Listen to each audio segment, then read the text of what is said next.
लो कर लो बात, भारत के अंदर संतों की आपस में लड़ाई छिड़ चुकी है। कोई रामाभद्राचार्य जी को सही बता रहा है, कोई प्रेमानंद जी महाराज को सही बता रहा है। कुछ लोग प्रेमानंद जी महाराज की तरफ भाग रहे हैं, कुछ रामाभद्राचार्य की तरफ भाग रहे हैं।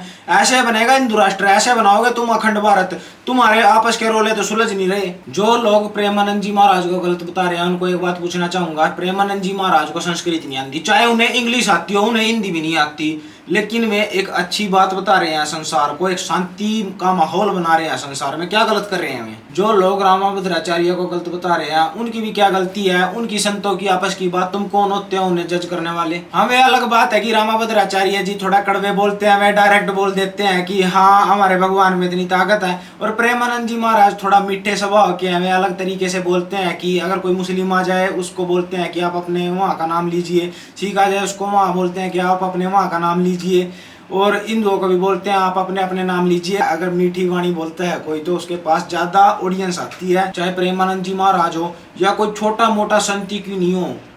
जो भक्ति करता हो, सच्ची भक्ति करता हो, अगर वो सच्चा संत हो तो उसको आप हमेशा नमस्कार कीजिए, चाहे वो छोटा संत हो या कोई बड़ा संत हो। संत तो संत होता है, उसका जन्म से लेके मरण तक का क्या कार्य होता है, वो सिर्फ भगवान की पूजा करता है, और भगवान की जो पूजा करता है भगवान उस पर अपना विशेष आशीर्वाद रखते हैं, और उसमें भगवान का ही वास होता है। इसलिए छोटे से लेके बड़ा संत होता है जो वो भगवान का ही रूप होता है। अगर आपस में लड़ते रह जाओगे तो कैसे हिंदू राष्ट्र बनाओगे? तुम लोग डूब के मर जाओ हिंदुओं, तुम्हें शर्म आनी चाहिए। और कुछ लोग तो ऐसे हैं कि उन्होंने फेक न्यूज चला दी है कि प्रेमानंद जी महाराज ही असली नारायण के कल की अवतार है।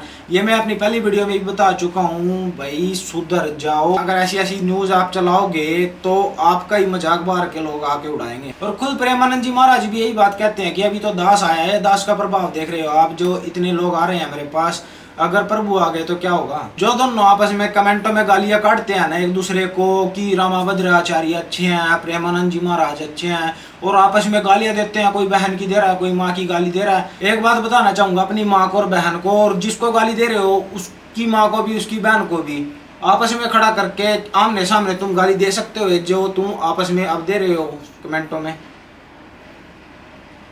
नहीं दे सकते ना, तो खुद सुधार कीजिए। ऐसे हिंदू राष्ट्र नहीं बनेगा, ऐसे तो अपना मजाक बनवा लोगे तुम। क्या रामाभद्राचार्य जी भक्ति नहीं करते या उन पे भगवान का आशीर्वाद नहीं होगा? रामाभद्राचार्य की एक बात बताता हूँ मैं आपको, राम मंदिर के जो इतने सालों से चल रहा था उसके मुख्य गवाह रामाभद्राचार्य जी थे। जिन लोगों को लॉकडाउन में पैदा हुए हैं उनको नहीं पता है तो मैं बता देता हूँ उनको रामाभद्राचार्य जी कौन है। और ऐसे आप लड़ना छोड़िए, अखंड भारत हिंदू राष्ट्र तो दूर की बात, आप खुद एक मजाक बन के रह जाओगे। जय श्री राम, हर हर महादेव।